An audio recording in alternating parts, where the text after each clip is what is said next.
Azul Felawan, bienvenue dans Graffiti. Pour ce présent numéro, il sera largement question de poésie, de littérature et de Paris. Et pour cela, j'ai l'honneur et le grand plaisir de recevoir l'écrivain et journaliste Pierre Vavasseur. Pierre Vavasseur, bienvenue à Berbère Télévision. Bonjour, merci de m'inviter. Je vous en prie. Donc, vous êtes journaliste depuis 20 ans au Parisien. Vous êtes surtout dans les pages culturelles du Parisien. Est-ce que vous avez vu le temps passer? Est-ce que vous avez vu ces 20 ans passés à Paris? C'est une excellente question. Merci. Non. On ne voit pas le temps passer. J'ai pas vu le temps passer. Ou bien il passe trop vite. Mais je sais qu'il est passé. Mais en 20 ans de quotidien, j'étais d'ailleurs avant dans un autre quotidien en province. Tout à fait, tout à fait. Mais tout ça pour dire que quand on travaille dans un quotidien, c'est pour ça que c'est une excellente question, quand on travaille dans un quotidien, non seulement on ne voit pas le temps passer, mais on ne sait plus dans quel sens il va. Et c'est très étonnant. C'est-à-dire que vous travaillez toujours pour demain. Et puis en même temps, vous êtes toujours en prise sur l'effort que vous avez produit la veille. Et donc c'est très étonnant parce que vous êtes assez content de ce que vous pouvez avoir fait la veille, mais c'est déjà fini. Mais vous êtes quand même un privilégié, Pierre Vavasseur. Vous êtes à Paris et la culture, ça foisonne quand même. Ah bah ça, c'est le privilège, je le reconnais tous les jours. Même si être même si travailler dans le spectacle, la littérature, le cinéma, le théâtre, tout ce que vous voulez, apparaît comme une sorte de vaste cours de récréation, c'est un énorme travail, sûr, mais c'est un privilège incroyable. C'est vrai que je reçois chez moi environ 30 livres par jour, c'est vrai que je vois en avance les films, c'est vrai que je vois en avance qu'on est très courtisé, parce que le Parisien, aujourd'hui en France, se porte très bien, et qu'un journal qui se porte très bien est très courtisé. Donc c'est vrai que je suis dans un bonheur permanent. Mais au-delà de ça, je n'oublie jamais que je viens d'un monde pauvre, sans livres, sans cinéma, sans musée, sans rien, et que ce privilège d'essayer de raconter aux gens ce qu'ils vont aller voir, et de les prévenir de ne pas aller voir des âneries, et pourtant aujourd'hui il y en a pas mal, ou ne pas lire des choses qui sont médiatiquement portées pour des raisons d'argent, ça me fait plaisir. Mais je suis un privilégié, mais je reste très près de la terre. Vous venez de Chalon-sur-Saône, c'est ça? Vous avez fait des études du côté de Dijon, c'est ça? Oui, à Chalon-sur-Saône, c'est la ville où je suis né, évidemment, où je m'ennuyais beaucoup, mais la ville n'y est pour rien, c'est moi qui m'ennuyais beaucoup. Je crois que j'étais touché par quelque chose quand j'étais petit, c'était l'envie de m'en aller. Et ça, c'est curieux. Ça vient de la radio que j'écoutais. Oui. J'écoutais la radio, mes premiers voyages, c'était un poste, vous savez, avec les vieux postes, là. Voilà, oui. Bien sûr. Et moi, je voyageais de Berlin à Amsterdam avec mon curseur comme ça. Monaco, Monte-Carlo, je me souviens toujours. Et il ne se passait rien chez moi, rien. J'habitais en face d'une caserne, devant l'autoroute A6, enfin pas l'autoroute, mais la 6. Et je m'ennuyais profondément. Et l'ouverture, j'avais 12 ouvertures à l'époque imaginaires. J'avais l'avenue de Paris, donc qui m'emmenait à Paris, dans ma tête. Et puis j'avais le désir, j'avais ce que j'écoutais, c'est-à-dire on me disait, j'écoutais de notre envoyé spécial. Alors pour moi, envoyé spécial, quand j'avais 7 ans, je trouvais que c'était formidable. Être envoyé, ça me semblait très bien. Déjà ce mot vous faisait voyager, vous envoyé faisiez spécial, rêver, formidable. Et à chaque fois, quand je pars en reportage, que je vois mon nom avec en dessous de notre envoyé spécial, c'est l'enfant qui réagit. C'est magnifique, c'est extraordinaire. Et comment est-ce que vous êtes venu au journalisme? Là, avec ce que je vous dis, c'est-à-dire en écoutant la radio. Tout de suite, vous avez déjà fait votre choix? À 7-8 ans. Enfant déjà, vous vous êtes dit, je serai journaliste? À 7-8 ans, oui, j'avais même pris un cahier à spirale, un petit carnet que j'ai toujours, au cas où, que j'ai conservé malgré les déménagements divers et variés, avec un stylo 4 couleurs, vous savez, ces stylos 4 couleurs. Tout à fait. J'avais pris la couleur verte, qui est la couleur de l'espoir. De l'espoir, oui, tout à fait. Et j'avais dit, un jour, je serai grand reporter. J'ai toujours ce petit carnet. Je serai grand reporter à Paris. J'avais ajouté, mais ça prendra du temps. Et pourtant, ça n'a pas pris beaucoup de temps. Un peu quand même, si. Un peu quand même. Vous êtes passé par d'autres rédactions avant d'atterrir au Parisien, n'est-ce pas? J'ai commencé en province, en fait, tout bêtement. J'ai commencé, je suis allé faire du théâtre à l'époque. Je suis parti. Quand j'ai eu mon bac, avec 2 points de plus, vous voyez, c'est pas beaucoup, hein, je ne vais pas me vanter. Et quand même. Je suis parti à Dijon. Et à Dijon, j'ai fréquenté une école de théâtre, pas une école de théâtre, une troupe de théâtre. Oui. Où nous avons monté des petits spectacles totalement surréalistes. Et le patron de la troupe de théâtre... Vous avez écrit ces spectacles? Ah oui, je les ai écrits, oui, oui. Et le patron de la troupe de cette troupe de théâtre était pigiste aux Dépêches de Dijon. Ah d'accord. Et il m'a dit, qu'est-ce que tu veux faire dans la vie? Je lui ai dit, moi j'attends de prendre ta place. Tout simplement. Il m'a emmené aux Dépêches, il m'a dit, voilà quelqu'un qui pourrait me remplacer. Alors il s'agissait de faire à l'époque des tout petits papiers, tout ce que les gens ne voulaient pas faire, vous voyez, tout ce que les autres ne voulaient pas faire. D'accord. On partait le soir, je partais le soir avec mon vélo sans frein, et je revenais écrire dans la nuit le papier pour le lendemain sur n'importe quoi, sur des trucs, voilà. Et puis après, je suis parti à l'armée, et là, j'ai perdu mon boulot. Je suis revenu, et je vous fais très court quand même, je suis revenu, et là, j'avais perdu donc ma place, donc je suis allé voir un autre journal à Dijon, qui était hebdomadaire. On m'a demandé ce que je voulais faire, j'ai dit, je veux faire ça. Le type m'a dit, le rédacteur en chef m'a dit, attendez-moi ici, c'était un 2 janvier, je m'en souviens toujours, et j'ai attendu jusqu'au 6 août. Tous les jours, je revenais. Et un jour, le 6 août, il est revenu me voir, il m'a dit, je peux vous poser une question? Qu'est-ce que vous faites là? Vous venez tous les jours, on ne vous connaît pas. Qui êtes-vous? Je lui ai dit, je vous attends. Vous m'avez dit, attendez-moi, je vous attends. Et je vous raconte juste la fin. Le lendemain, je devais jouer à Avignon, parce qu'on avait un spectacle dans le Off. Je suis descendu à Avignon, et à Avignon, sur le tableau, parce qu'à l'époque, il n'y avait pas le bureau du Off, oui. Sur le tableau qui était devant le Palais des Papes, il y avait mon nom, rappelé un tel. Et j'ai pas compris, j'ai rappelé, et c'était le Dauphiné qui m'embauchait. Extraordinaire. Et du Dauphiné en parisien, il y a eu d'autres journaux, d'autres publications, d'autres médias? Oui, alors Dauphiné, pour des raisons de... Lorsque Hersan a repris le Dauphiné, c'était un changement de patron, donc on pouvait prendre la clause de cession dans notre métier, c'est-à-dire 1 mois de salaire par année passé en entreprise. Ça m'a fait 46 000 francs. J'étais chez les parents de ma femme à ce moment-là, ce 1er janvier-là. J'ai pris le train, je suis allé à Austerlitz. À Austerlitz, j'ai posé mon bagage sur le quai, et là j'ai entendu quelqu'un qui m'a dit « Pierre, comment vas-tu » Alors je ne connaissais personne, et cet homme, je le cite parce que franchement, c'est Philippe Calderon, le neveu de Michel Donsdal, l'acteur, oui. Avec qui j'avais fait l'armée. Ah d'accord. Et vous l'avez rencontré par coïncidence? Et il venait chercher sa nouvelle femme. Ah d'accord. Et il m'a dit, où vas-tu dormir? Il m'a dit, qu'est-ce que tu fais là? Je lui ai dit, écoute, je viens d'arriver, tu sais, quand on s'est parlé la dernière fois, tu m'as demandé ce que je viendrais faire, mais je viens aujourd'hui. Il m'a dit, sais-tu où dormir? Je lui ai dit non. Il m'a donné ses clés, je suis allé chez lui, rue de Verneuil, il m'a dit, tu verras, la porte est entrouverte, en face de chez Gainsbourg, la porte est entrouverte, la lumière est allumée, et il y a une femme qui pleure, c'est la femme qui venait de quitter. Oula. Et je suis arrivé, j'ai sonné, j'ai frappé.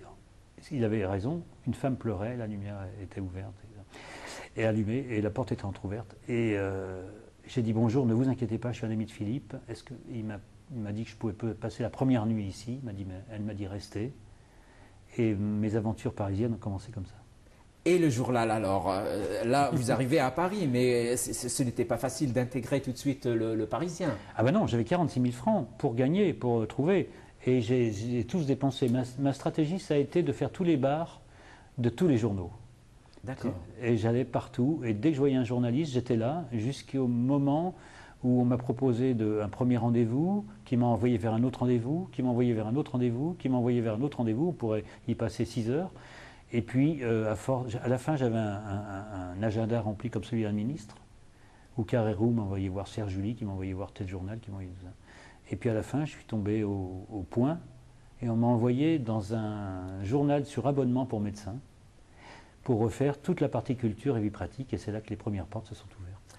C'est magnifique, mais vous n'êtes pas resté quand même dans ce journal, vous avez changé encore, c'est ça? J'ai rencontré une jeune femme à qui j'avais fait un grand numéro de danse de cette voile, qui m'avait appelé le lendemain en me disant « Vous qui êtes si malin pour dire la passion, sachez qu'un journal italien veut adapter chez Philippe Aki, veut avoir une adaptation française, ça s'appelait Max à l'époque. » Et donc j'ai fait mon CV sur un coin de Naples, dans une pizzeria du 6e arrondissement. Et j'ai été embauché. J'ai été embauché parce que lorsque je suis arrivé, un Italien avec chapeau, qui ressemblait beaucoup à une sorte de, vous savez, ces personnages de romans policiers, m'a dit « Racontez-moi votre enfance, je ne vous fais pas l'accent, mais ça. » Et je lui ai dit, quand j'étais petit, j'avais 2 photos de coureurs cyclistes de part et d'autre de mon lit, c'était Felice Gimondi et Rudi Altig. Jim Handy pour l'élégance et Rudi Altig pour la puissance. Il m'a dit, je vous embauche. Extraordinaire. Bien des années plus tard, vous avez écrit beaucoup de livres, vous avez écrit 4 romans. Est-ce que toutes ces expériences sont présentes un peu dans vos romans? Oui, le premier roman est Un manque d'amour. Oui, alors ces expériences, non, mais l'expérience de ce qu'on vit, oui. C'est-à-dire qu'un premier roman, hein, c'est pas une surprise. Oui, bien sûr. Que ça soit un western ou que ça soit un roman expérimental, ça parle toujours de soi. Et donc j'ai raconté l'histoire d'un journaliste qui, et c'était pas moi, je vous rassure quand même, je vous rassure, qui vivait, dont la femme était décédée, c'était son seul amour, c'était mon cas, et donc qui ne survivait que par comment dire, en étant faiseur. C'est-à-dire qu'il parlait des films. Faiseur de quoi? Faiseur. C'est-à-dire qu'il parlait des films qu'il n'avait pas vus, mais très bien. Il parlait des pièces de théâtre qu'il n'avait jamais vues, mais très bien. Mais très bien, quand même. Etc., etc. Faiseur. C'est-à-dire que c'est un type qui s'en allait lentement vers qui se délitait. D'accord. En paillettes. Oui, oui, bien sûr. Et ce livre est sorti donc en 2001 chez Claude Lattès, c'est ça? Jean-Claude Lattès, oui. Et puis, il y a eu un deuxième roman.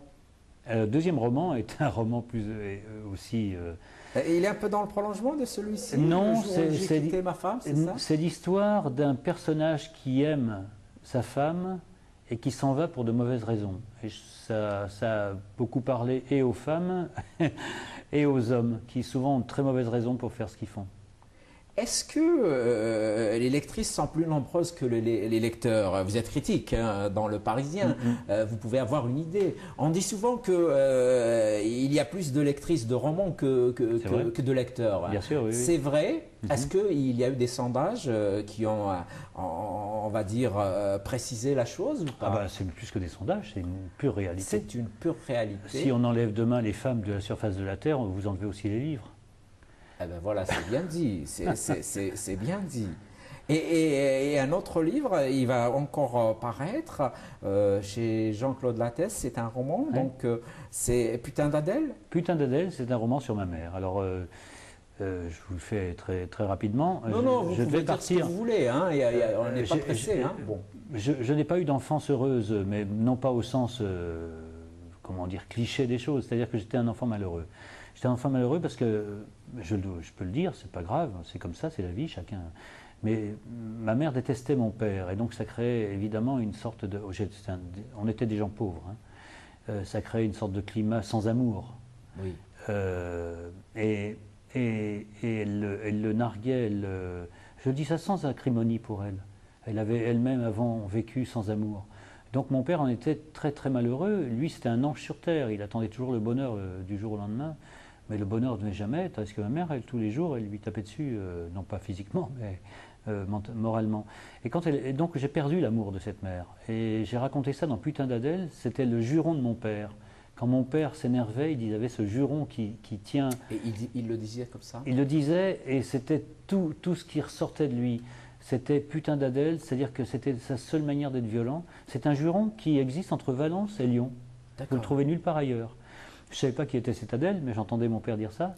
Et quand ma mère est morte, je devais partir en Chine avec la réunion des musées nationaux le même jour. Enfin, pas le même jour, mais lorsque, avec le prêtre, il a fallu choisir le jour, il m'a dit ça sera mardi. Je dis mardi, je ne peux pas, je pars en Chine. Il m'a dit mais c'est que mardi. Donc j'ai enterré ma mère le matin, et après j'ai pris l'autoroute, et je me souviens toujours des pompes funèbres qui m'ont dit, en désignant l'avenue, l'autoroute qui passait au-delà du cimetière, m'ont dit la Chine c'est par là, et je me suis dit que j'allais écrire ce livre Putain d'Adèle sur cette mère qui avait... Et donc j'ai cherché dans les tiroirs, j'ai retrouvé des lettres, et j'ai découvert une femme que je ne connaissais pas qui avait extrêmement souffert.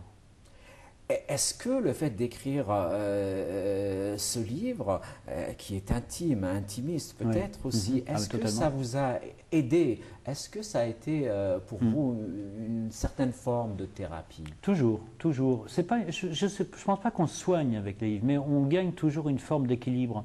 Moi, je suis plutôt partisan d'une littérature qui est parfois en France, comment dire, moquée, oui. Qui est une littérature qu'on appelle à tort nombriliste. C'est pas du tout ça. J'aime pas les histoires, moi, de cow-boys et d'indiens. Ça m'intéresse pas. J'aime pas les... Pourtant, je vois des films tous les jours, et je lis des livres, et je regarde comment c'est fabriqué. Mais je me dis toujours que la fin pourrait être différente. Moi, la seule fin qui m'intéresse, c'est celle du début. C'est-à-dire, qu'est-ce qu'on a au fond de soi? Plutôt qu'un livre qui va de là à là, moi, j'aime les livres qui vont de là à là, c'est-à-dire qui descendent au fond de soi. Qui recherchent peut-être une vérité, un certain absolu, non? Oui, mais totalement. J'ai pas peur du mot, mais on le trouve jamais, évidemment. Bien sûr, l'absolu, si on le trouvait, on irait tous en retraite, fermerait le monde, on fermerait boutique. Oui. Non, mais qui s'intéresse à ce qu'on vit. Et effectivement, moi, j'aime cette littérature intimiste. Il n'y a que Recommencer, le quatrième, qui est pas comme ça, qui est une comédie. Oui, bien sûr. Mais les trois autres, oui, ça me fait pas peur. Ça me fait pas peur. Ça me fait pas peur parce que je trouve que c'est là qu'on peut essayer de toucher le maximum de gens, parce que tout ce qui nous est singulier, à mon avis, va vers l'autre. Exact, exact. Est-ce que écrire s'est imposé de lui-même, ou bien est-ce que c'est venu avec le temps, à côté du journalisme, bien sûr? Ah bah, de toute façon, c'est deux exercices différents. Moi, je voulais être journaliste, quoi qu'il arrive. Oui, bien sûr. Mais écrire, ça s'est imposé très tôt, parce que je me souviens qu'avec des amis d'enfance, quand on avait 11, 12, 13 ans et qu'on rêvait d'embrasser une fille, on écrivait sur des feuilles doubles, que j'ai gardées d'ailleurs, des nouvelles. Ah, vous gardez tout, vous? Ah, moi je garde tout, c'est une catastrophe, mon appartement. C'est pas une catastrophe, c'est très bien. Mon appartement est une catastrophe. Mais ces nouvelles-là étaient bien le désir qu'on avait d'écrire. Les poèmes, c'est la même chose. Écrire tout le temps, mais surtout d'abord trouver un travail. Et le travail de l'écriture, c'est quand même le journalisme. Mais est-ce que le journalisme vous aide dans vos écritures de fiction, ou bien est-ce que c'est le contraire? Est-ce qu'il vous gêne un petit peu? Est-ce qu'il prend deux. Tout le temps? Les deux. Les deux, pas dans un manque de il mots. vous gêne Il gêne parce qu'il empêche d'écrire sur la longueur. Le journalisme dans un quotidien, c'est un sprint tous les jours. Enfin, du moins, je n'écris pas tous les jours, mais tous les jours, vous sprintez. Parce vous êtes à l'écoute, en tout cas, de toute façon. Toujours. Et puis, jusqu'au dernier moment, si vous faites un article sur ce qui se passe ici, admettons que je sais pas, il se passe quelque chose, il faut l'intégrer dans l'article au dernier moment. Donc, c'est un sprint. L'écriture de roman, c'est autre chose. Mais ce journalisme que je pratique, de voyage, je passe beaucoup de temps dans les trains, dans les voitures de location. J'adore les voitures de location. D'accord. Parce que vous vous promenez en France, là, c'est formidable. Dans les gens que vous rencontrez, dans les romans, moi je rencontre des romanciers, des cinéastes, des paysages, des visages. Là en ce moment, je me promenais l'autre jour en automne, dans les débuts d'automne, je me disais que je fais un métier formidable, puisque c'est un métier imprégné des couleurs, etc. Donc oui, tout ça aide pour le roman, bien sûr. Oui. Bien sûr. Et ce quatrième roman, alors, Recommencer, vous dites qu'il est un peu différent, donc peut-être qu'il est moins chargé de votre vécu réel. Oui. Alors, qu'est-ce qu'il raconte, Recommencer? Recommencer, c'est l'histoire d'un personnage qui a tout. Il est sorti en 2010 chez Lattès, toujours. Oui. Hein, voilà. C'est un personnage qui est un cinéaste expérimental, qui fait des films auxquels personne ne comprend strictement rien, qui n'a donc aucun succès, et qui, un jour à Londres, alors qu'il va voir une nouvelle comédienne, il se fait écraser par un bus. Le pauvre. Vraiment, coupé en deux par un bus. Ça, c'est une vraie image que j'ai vue quand j'étais journaliste de faits divers. C'est-à-dire, j'ai vraiment vu, sous un train, un homme, alors je ne veux pas paniquer personne, mais bon, je l'ai vu, avec les vertèbres qui avaient jailli de partout. Donc, le mien, il commence comme ça. Et il se retrouve devant un personnage en costume 3 pièces, un peu en haut d'une tour de la Défense, qui lui dit « Bienvenue parmi nous ». Et là-bas, il va rencontrer, en fait, tout ce qu'il n'imaginait pas. Alors, ce qui m'amusait, c'est de jouer sur l'infini, c'est-à-dire recommencer. Pourquoi, en fait, dans l'imaginaire, on ne pense pas qu'on puisse recommencer, qu'on demande à recommencer. Donc, le personnage qui l'accueille trouve ce client très particulier, va lui demander, très singulier, et va lui demander de lui faire le point sur les hommes en bas. Où est-ce qu'on en est? Parce que lui-même a perdu un peu le fil. Oui, il a perdu le fil. Il ne sait plus très bien comment ça fonctionne, tout ça. Oui. Et voilà. Et lui va rencontrer là-bas une ravissante jeune femme qui est restauratrice de tableaux. Et ça m'apportait beaucoup, parce qu'elle redonne vie à des images. Et voilà, c'est un monde que j'ai imaginé. Quand on cligne de l'œil un peu trop fort, on n'arrive pas chez soi. Vous voyez ce que je veux dire? Il a fallu réinventer toute une mécanique d'un monde, évidemment, évanescent. Tout à fait. C'est de très belles idées que porte ce roman. Et donc, vous avez publié aussi récemment donc, Deux enfants, un récit aux éditions du Moteur, en 2011. Oui. Et vous nous aviez dit, hors antenne, donc, du bien de ces éditions. Vous Oui, pouvez beaucoup, oui. Oui, parce que les petits nous dire éditeurs, un petit mot aussi, bien sûr. parce que ces éditeurs qui font un travail de fou, c'est formidable, mais ils ont publié plein de gens. Yasmina Kadra a D'accord. publié chez eux, Fuenquinos, etc. Et moi, beaucoup plus petit, chez eux, j'en suis ravi. Deux enfants, on revient totalement à l'intime. C'est-à-dire que c'est mon père. D'accord. Un jour, ma mère est venue me voir en disant « dis-lui que je vais partir ». Et en fait, elle n'est pas très loin, elle allait à 50 km dans la campagne française. Elle m'a dit « mais dis-lui aussi que je t'emmène et qu'on ne reviendra plus ». Et maintenant, je vais à la messe et je reviendrai te prendre demain. Et donc, mon père est revenu, il dit « mais ma mère, sa femme, elle, Oui. dit, mais elle ne revient pas, elle est où ?» Et je me suis dit « bon écoute, voilà ce qu'on va faire », j'avais 9 ans. Voilà ce qu'on va faire, on va aller se promener. Donc je ne veux pas fâcher qui que ce soit de chez vous, mais j'avais à l'époque détruit le tronc de l'église où il y avait de l'argent. J'avais volé l'argent du denier du culte et avec cet argent, j'avais emmené mon père au restaurant, je l'avais emmené à la fête foraine, et je l'avais emmené partout. C'était pour le consoler, pour lui le faire soutenir. vivre. Oui, pour lui faire vivre une dernière journée un peu flamboyante, lui qui n'en vivait jamais. Et c'est ce que je raconte dans Deux enfants. C'est-à-dire que C'est qui est très le plus fort enfant quand que même, l'autre. c'est un vécu, mais en même temps, ça parle à beaucoup de gens. Ces relations familiales ne sont pas toujours heureuses, effectivement. Beaucoup Non. d'écrivains en parlent. Moi, j'ai toujours pensé que j'étais loin de la famille, et quand je vois ce que j'écris, je me fais mentir moi-même. C'est-à-dire que j'en suis très près. On est marqué par ce qu'on a vécu. Toujours. On a beau dire qu'on s'en fiche, mais on ne s'en fiche pas du tout. Et la poésie, alors, même dans ce climat, on va dire un peu difficile hein, de l'enfance, mais la poésie est venue. La poésie était là, pas tout de suite, il ne faut pas exagérer. D'abord vrai. pour écrire aux filles. Hein. Il n'y a pas 36 moyens. D'accord, oui. Hein, je ne suis Pour pas un prix de séduire beauté, donc il faut que je me rattrape filles. quelque Pour séduire part. les filles, il faut écrire des poèmes.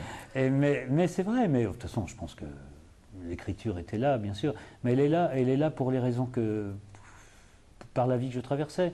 L'écriture, ça commence toujours par l'ennui et l'envie de se sauver, mais je pense que le mot sauver, s'illuminer un peu, quoi. Et, Préserver se peut-être. préserver, voilà. Et j'ai écrit dans le recueil de poèmes là, qui s'appelle Tes yeux poussent la porte du monde, là, chez Doucet, Bruno Doucet. Oui, Il y a un poème donc, qui date il vient de de sortir, j'ai l'impression. Oui, donc, qui date de mes en 15 ans. 2011, Tes Ouais. yeux poussent la porte du monde, édition Ouais. Bruno Ouais. Doucet. Et il y a un poème qui date de mes 15 ans, et ce qui me frappe beaucoup, c'est que si je l'ai gardé, c'est qu'il était toujours droit. C'est-à-dire qu'il était toujours là, parce que ça pourrait être nuche, naïf, vous voyez ce que je veux dire. Et celui-ci était toujours droit. Et la poésie, oui, elle est là. Pour moi, la poésie, elle est partout. C'est-à-dire que vous avez aujourd'hui, vous vous promenez avec un appareil photo, un téléphone qui fait des photos. Qu'est-ce qui vous empêche de faire des photos? Rien. Et quand vous rentrez le soir, que dans une journée qui a souvent été marquée par des choses matérielles ou pragmatiques ou des ennuis divers et variés, vous arrivez et vous avez dans votre petit panier les photos de la journée, vous avez pu photographier ça, je regarde votre décor depuis tout à l'heure, c'est une magnifique photo. Et la poésie, elle est là, elle est partout. La Elle est dans poésie un visage. est partout. On fait juste une petite sûr. pause et on revient au débat.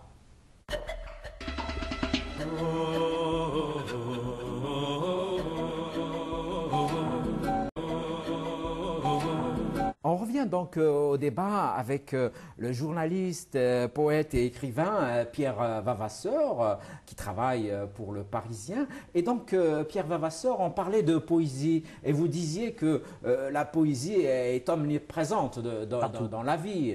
Est-ce qu'on peut dire que la poésie, c'est le sel de la vie? C'est son sucre aussi. C'est sans sucre aussi? Oui. Mais est-ce que tout le monde est sensible à la poésie? Et malheureusement, non. Alors, d'abord, il y a beaucoup de gens qui écrivent. Oui. Et il faut savoir qu'énormément de gens écrivent, et de la poésie et autre chose. Peut-être même qu'il y a des poètes qui n'écrivent pas, Et il y a tous que ceux la qui poésie n'écrivent pas. est dans leur Oui. comportement, Il y a tous dans leur ceux- vie. Exactement, il y a tous ceux qui n'osent pas, ou qui, en tout cas... Mais tout le monde pense aux mots, tout le monde y pense. Et la poésie, je pense que oui, c'est le sel, ça c'est sûr, c'est le sel, parce que la poésie n'est pas forcément... C'est une façon d'aller chercher des douleurs, des blessures, de les réveiller, et après de leur mettre du baume dessus, mais c'est aussi du sucre, parce que ça donne énormément de bonheur et d'équilibre. C'est étonnant d'écrire. Vous savez, je ne sais pas comment. Moi, je vous parle que pour moi. C'est l'exemple que je connais, le pire. C'est que la poésie vient, elle s'installe chez vous. C'est-à-dire que vous avez vu dans la journée un beau visage, vous avez vu un beau paysage, vous avez remarqué une scène dans la rue, vous avez fait ci, vous avez fait ça, vous avez toujours regardé. La poésie, c'est regarder. D'abord, regarder. On peut écrire aucun poème de sa vie, c'est pas grave. Si on a passé sa vie à regarder autour de soi, je pense qu'on a fait le plus beau poème qui soit.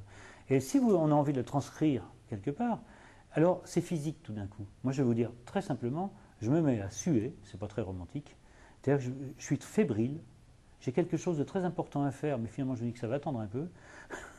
J'ai faim. Et vous vous mettez à écrire. J'ai faim. Voilà. Voilà. Je rentre dans un petit restaurant, quel que soit, s'il ne s'agit pas de grand restaurant, hein, le moindre petit bistrot. Puis vous repartez et ces mots, vous allez peut-être les perdre, vous les laissez chez le pressing. En attendant, elle s'est manifestée et moi, j'adore ça. Je trouve ça Est-ce que c'est ça qu'on appelle l'inspiration? Est-ce que c'est ça l'inspiration? Est-ce que cette inspiration vous vient souvent ou des fois d'une phrase? L'inspiration, je ne sais pas ce que c'est. Je me demande si ce n'est pas plutôt une expiration. Je ne sais pas. Oui, mais je vous dis ça. Oui. Oui. Je pense que c'est plutôt une expiration. D'accord. C'est-à-dire que vous voyez, moi j'adore les visages des femmes, j'adore tout, j'adore tout ce que je vois. Mais vous voyez, même il y a des endroits qui ne sont pas éminemment poétiques, comme je pense notamment à Montreuil, il y a un chantier en ce moment qui est plus ou moins en arrêt. À chaque fois que je passe devant, j'ai envie de le photographier, parce qu'il y a des beautés, il y a une beauté formidable, il y a une beauté formelle, magnifique, il y a tout ce qu'il y a dedans. Donc, ça peut venir d'une image, mais ça peut venir aussi tout simplement d'un mot que vous entendez dans la rue. Quand vous promenez dans la rue, les bribes des conversations que vous traversez un peu voilà, comme ça, sans ne connaître ni le tenant ni l'aboutissant, provoquent et donnent des phrases qui sont toujours très belles. Et sur une phrase, on peut construire quelque chose. Alors vous me direz, tout ça c'est bien gentil, mais c'est pas très matériel. Mais non, justement, mais c'est pas grave. Sur une phrase, on peut construire quelque chose. On peut construire un souffle, on peut construire quelque chose qui parle à quelqu'un. On peut faire tellement de choses. Et puis on peut parler d'amour, tout bêtement. Oui, l'amour est toujours présent dans la poésie. L'amour est présent aussi dans la chanson. Vous faites des chansons et vous chantez même. Je vous inviterai. Je viendrai avec plaisir. Et qu'est-ce qui différencie un peu la chanson de la poésie? C'est une question un peu bizarre peut-être. Non, pas du tout, pas du tout. D'abord, c'est la structure. C'est-à-dire qu'un poème, il est quand même par nature libre. Donc il fait ce qu'il veut. L'idée, c'est que dans le poème, il y a un chant, alors pour le coup, mais un chant qui n'est pas chantable. D'accord, d'accord. Le rythme comme ça des vers libres est très étonnant parce que c'est un chant venu de l'intérieur, c'est difficile à chanter. En revanche, quand vous faites une chanson, il faut l'écrire. C'est comme une maison qui tient debout. Il faut l'écrire sur des notes, sur un rythme précis. Il y a des quatrains, il y a des alexandrins, il y a ce que vous voulez, mais en tout cas, c'est construit.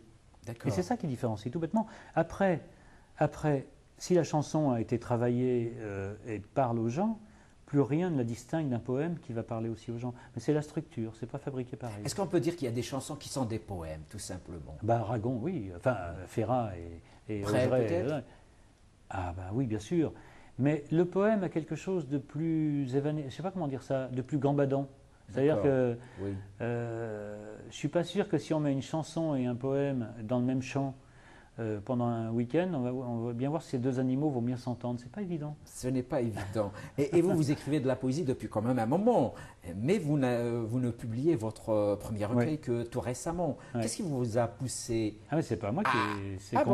C'est les yeux alors qui vous ont poussé. Oui, les yeux poussent la porte du monde. Oui, non, vous savez, ça fait tellement longtemps que je rêvais de ça.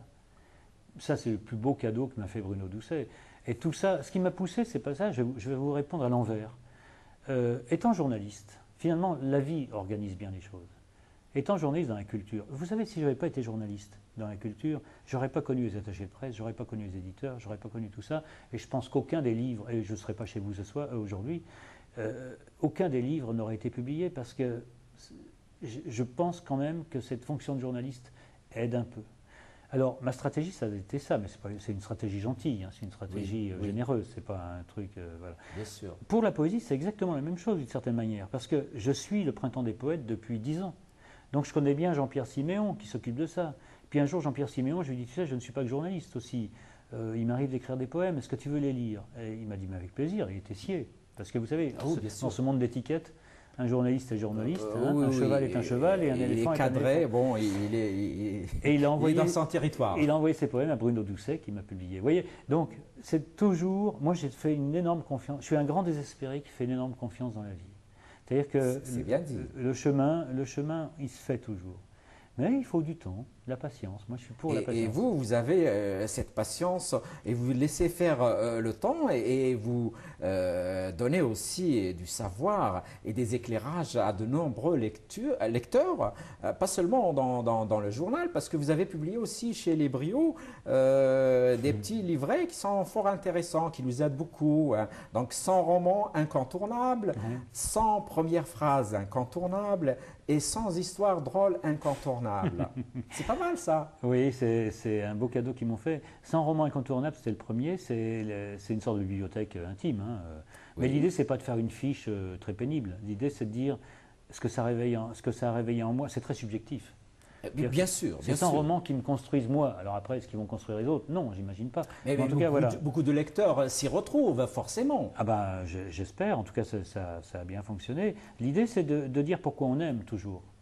C'est pas de dire, voilà. Alors, il faut dire ce que ça raconte, évidemment. Hein. Bien sûr. Mais pourquoi on aime? Qu'est-ce que ça réveille? C'est vrai que j'ai eu la chance, quand j'étais gamin, d'être livré à moi-même et à la bibliothèque de Champs-sur-Saône, de piocher au hasard dans les rayons. Et je me souviens notamment d'un personnage qui m'a beaucoup marqué, qui est Georges Bataille.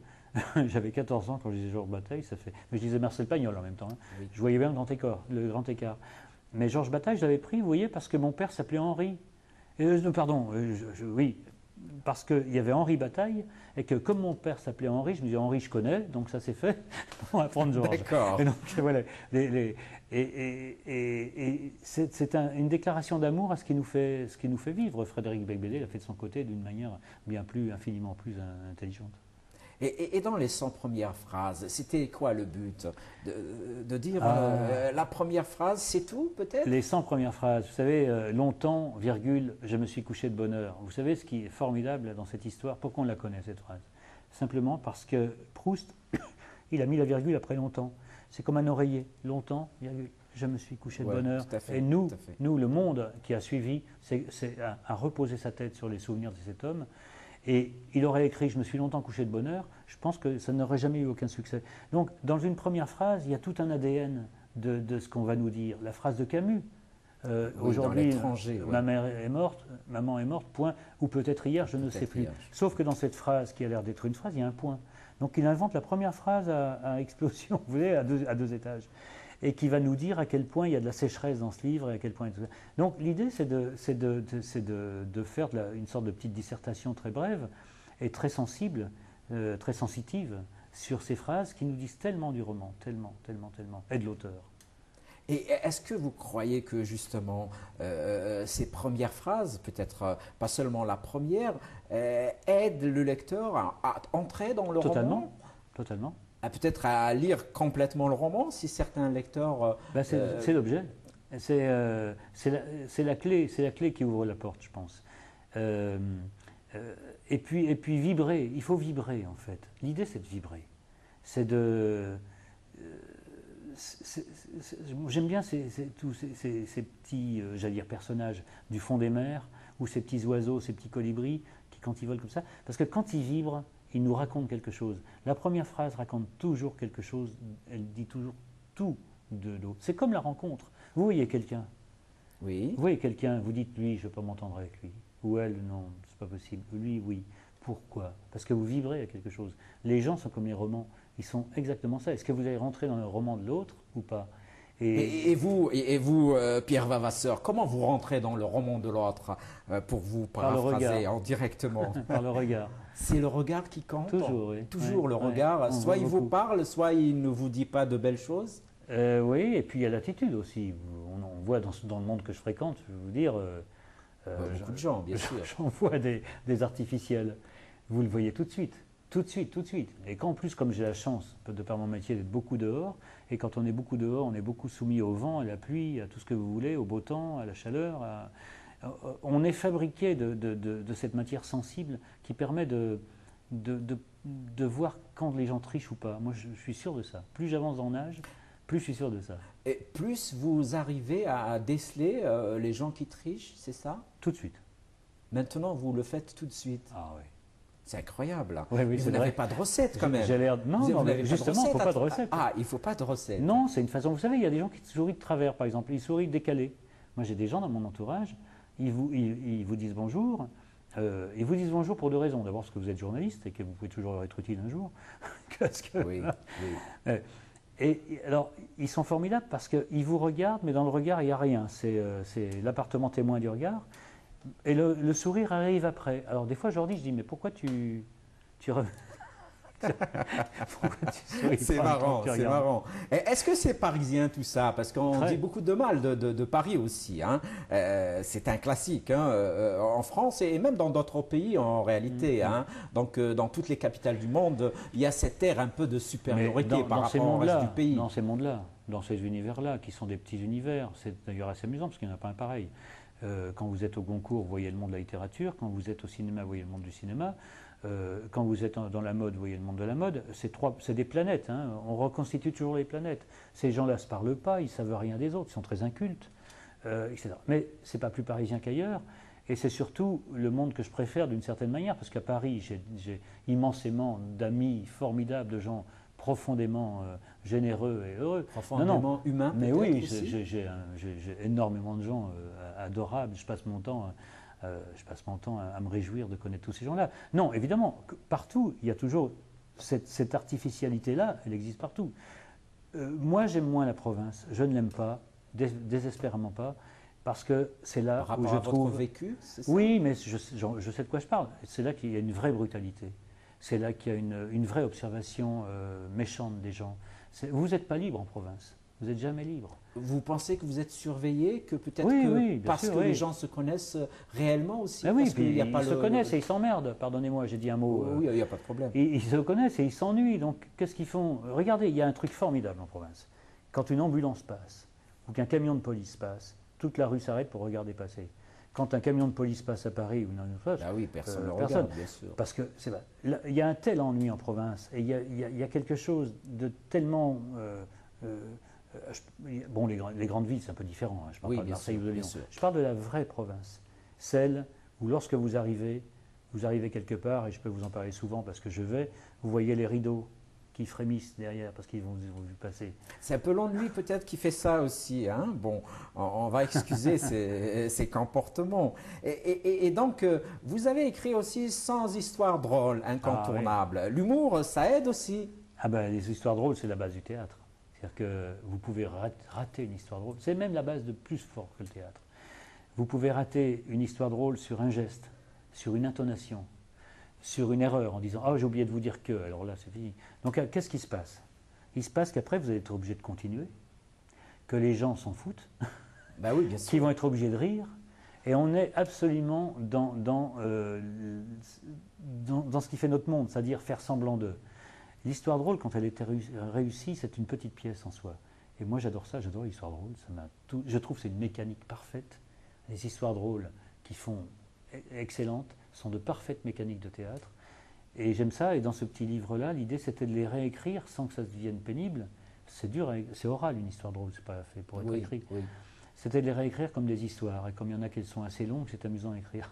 Vous avez peut-être synthétisé et donc vous avez donné des histoires drôles, incontournables chez les Brio à lire. Et donc Pierre Vavasseur, vous êtes un féru de l'art en général. Hein. Vous avez dit tout à l'heure que vous vibriez pour l'art. Mais quel est l'art qui vous fait vibrer le plus? C'est la littérature, le cinéma, le théâtre, la musique?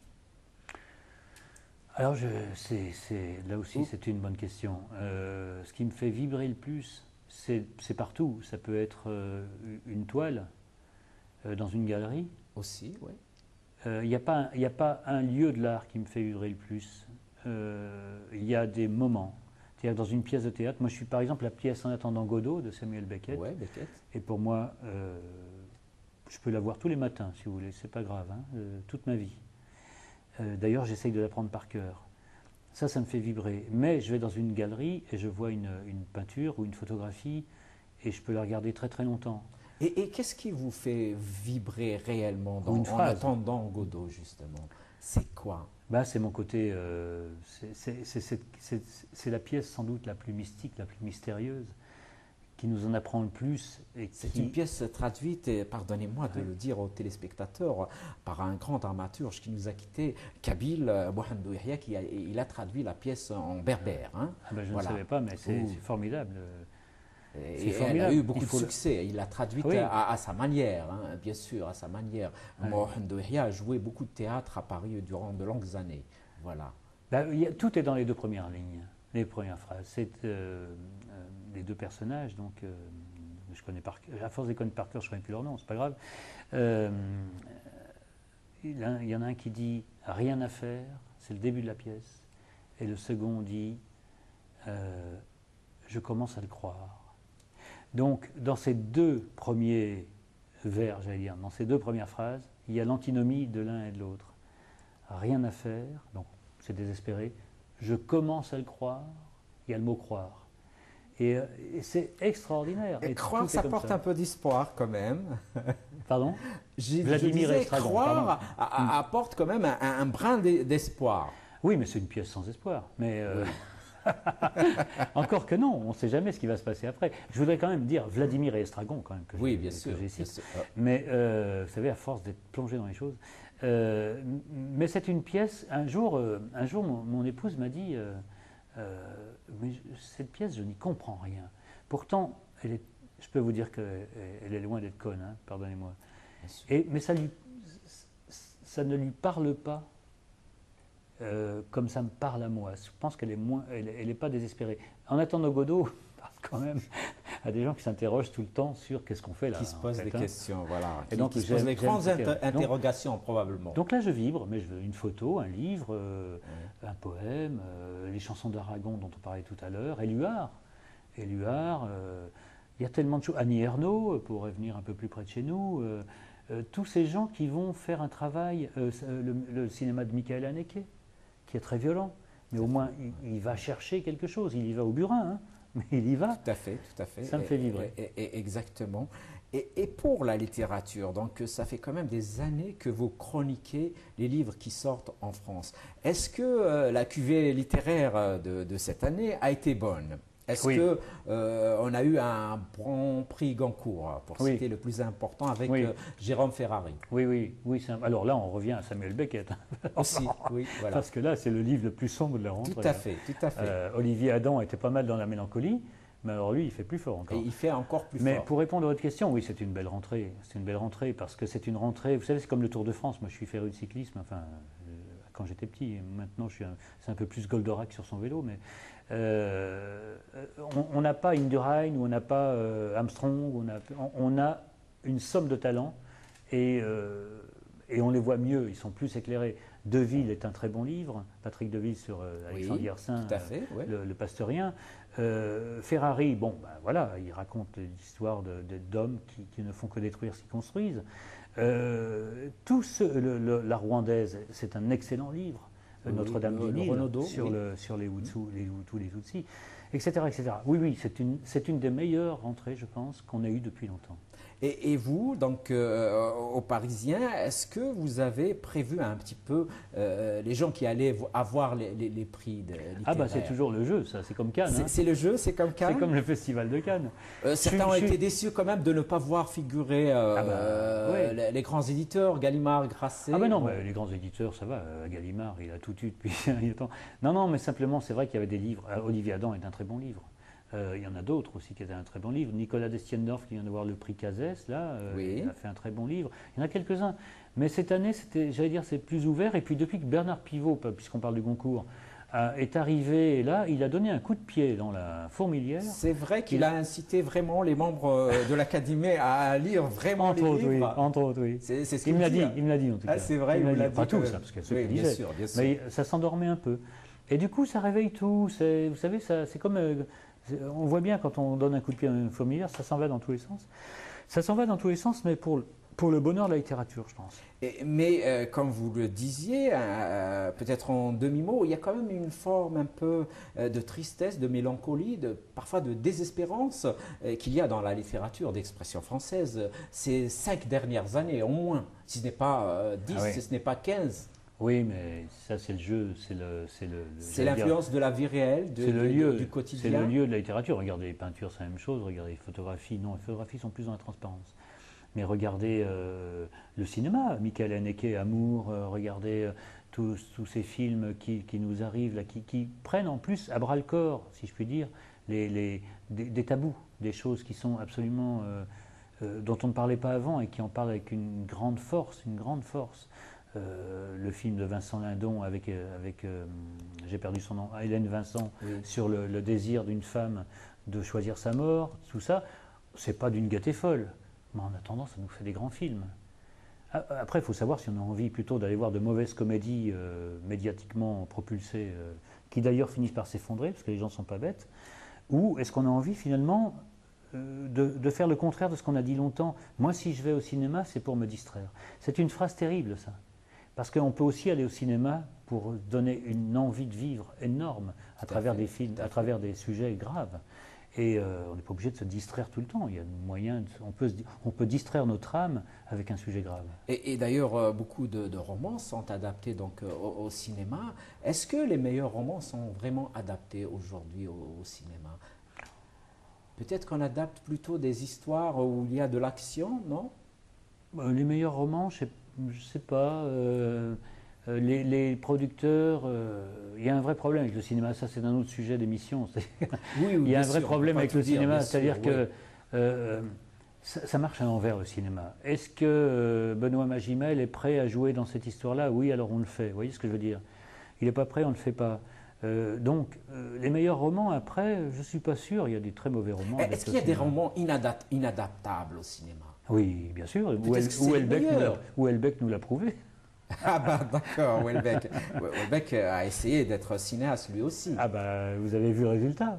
Oui, c'est pas terrible. Ah bah, oui, c'est une litote. Je vous disais cela parce que nous avons en Afrique du Nord un roman qui s'appelle Najma de Kateb Yassine, Oui. que peut-être Oui, vous bah, connaissez Kateb Yassine, bien sûr, oui, Najma oui. est un roman flamboyant, extraordinaire. Des cinéastes ont voulu Oui. le mettre en image, mais ça n'a pas marché. Mais jusqu'à c'est des présent. questions de moyens, peut-être. Peut-être c'est l'écriture elle-même qui est un Oui, peu oui. très faulknerienne, où il n'y a pas de Oui, oui, début, oui, où il n'y a oui. pas de fin, où c'est un roman qui va un peu dans tous les sens et qui pose toutes les questions aussi. Oui, oui. Après, il y a Après, il y a le l'adaptation, génie, ouais. le génie du réalisateur, mais De l'adaptateur, surtout, du aussi, scénariste. oui, Oui. tout à fait, bien sûr. Mais par exemple, regardez, à Cannes, on a eu Sur la route, là, de Kerouac, Oui, quel navet. Alors que Sur la route, c'est pas un navet. bah, c'est pas un navet Oui, du tout. ce que je veux dire, c'est- Et d'ailleurs, ce film n'avait jamais été adapté parce que tout le monde s'était cassé les dents là-dessus. Et en fait, ça y est, ils se sont à nouveau cassés les dents. c'est vrai. Et vous allez revenir au théâtre ou pas, Pierre Lamassoure? Peut-être un jour, oui. Je vais faire des J'imagine que vous n'avez lectures. pas beaucoup de temps, bien sûr. Ah, j'ai Vous vraiment avez pas le beaucoup temps, de ouais. travail, Ouais. un programme chargé Tout le monde au me dit, mais quotidien. n'en fais pas trop. Mais le théâtre, tout à l'heure, vous m'avez demandé ce qui me faisait vibrer. Oui. Je vais vous dire, alors je vais vous répondre à l'envers aussi. Oui. Je vais vous dire ce qui m'ennuie le plus. D'accord. C'est le théâtre. Et vous savez pourquoi? Parce que c'est ce que j'aime le plus. Mais pourquoi il vous C'est ennuie? curieux, hein, parce que je Vous n'êtes m'ennuie. pas là Parce que je m'ennuie, parce c'est que je vrai cherche des vrais. Alors évidemment, si c'est de théâtre, de vrais innovateurs, etc., ça me plaît. Mais j'ai fait 17 ans à Avignon, je n'en pouvais plus, tellement j'avais l'impression de revoir des choses que j'avais déjà vues. Et puis en plus, c'est terrible le théâtre. Une fois que vous vous ennuyez, après, c'est un enfer tranquille, hein, je peux vous dire. Mais par contre. Est-ce que vous sous-entendez qu'il y a moins d'originalité, moins de vraies créations dans le théâtre? Non, il y en a, aujourd'hui? il n'y en a pas beaucoup. Il y en a, mais par exemple, là, vous avez la Comédie Française en ce moment, un Labiche qui est monté. Oui. Il faut y aller en courant parce que c'est formidable, le chapeau de paille d'Italie. Vous avez ce Labiche qui est monté comme un fil à la patte de Feydeau il y a 2 ans, avec des comédiens extraordinaires, un rythme, une vraie conscience de ce qu'est le texte. Et là, vous éprouvez du bonheur. C'est même pas du plaisir, c'est du bonheur. Et bien ça, je peux vous dire, si vous allez 100 fois au théâtre dans l'année, du bonheur, vous allez en éprouver 2 fois.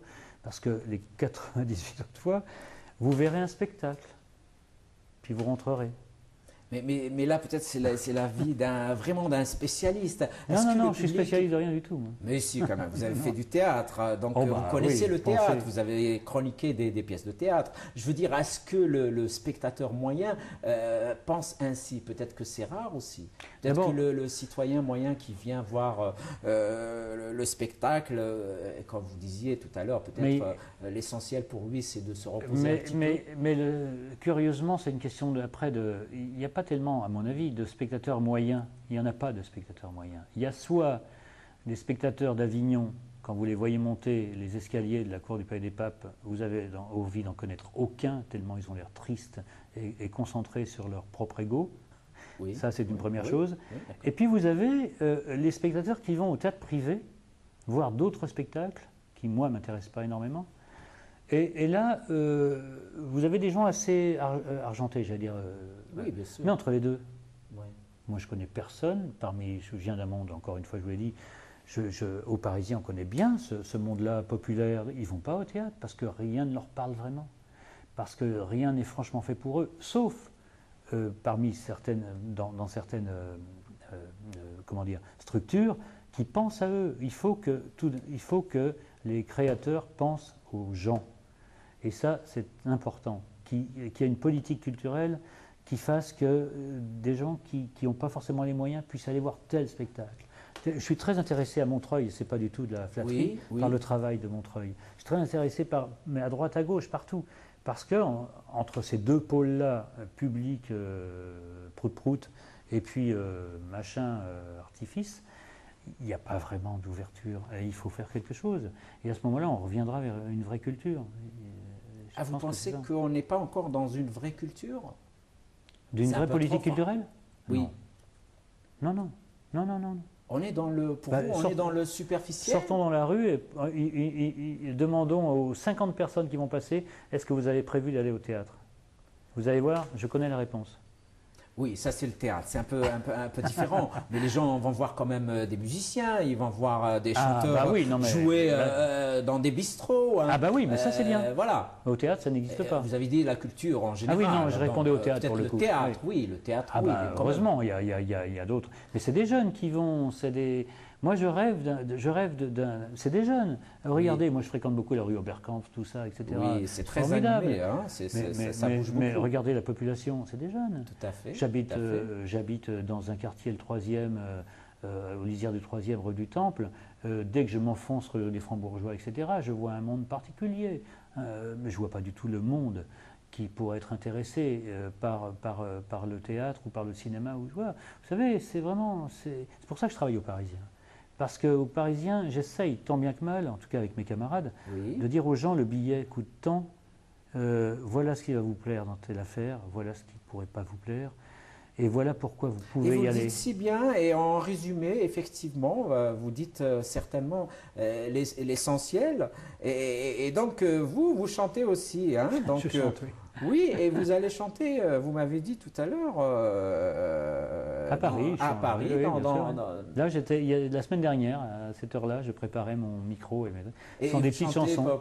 Tout seul, vous êtes accompagné par des amis? Par ma guitare. C'est tout, et vous chantez vos textes, ou bien les spectateurs, les gens qui sont aux alentours, vous demandent un peu des classiques? Non, je chante mes textes. Vos chansons et vos musiques aussi. Voilà, vous savez, c'est magnifique tout ça. C'est quelques accords. C'est une performance quand même, ça demande de l'énergie, de la préparation quand même. Non? Ah bah oui, bien sûr, oui. Mais ça étonne beaucoup, dans ce monde d'étiquette. Mais le journal adore ça les amuse, et moi aussi, et mes amis aussi. J'ai eu 110 personnes la dernière fois, j'en suis fier. C'est magnifique. Et pour l'écriture alors, il y a un livre en préparation ou pas? Je travaille, oui. C'est vrai, ça sera un roman? Oui. C'est excellent, et on arrive à la fin de l'émission. Un dernier mot peut-être, Pierre Vavasseur? Le mot, c'est pour vous renvoyer la balle. C'est-à-dire que je trouve que on parlait de la difficulté de faire venir le public à la culture, ce mot qui fait peur à tout le monde, mais il y a de quoi parfois. C'est vrai. Et vous faites ce travail et je vous en remercie. Merci beaucoup. À notre tour, on vous remercie d'être venu et on vous dit bonne continuation. Voilà. Merci. Mes amis, portez-vous bien. Merci de nous avoir écoutés. Prenez soin de vous. Au revoir.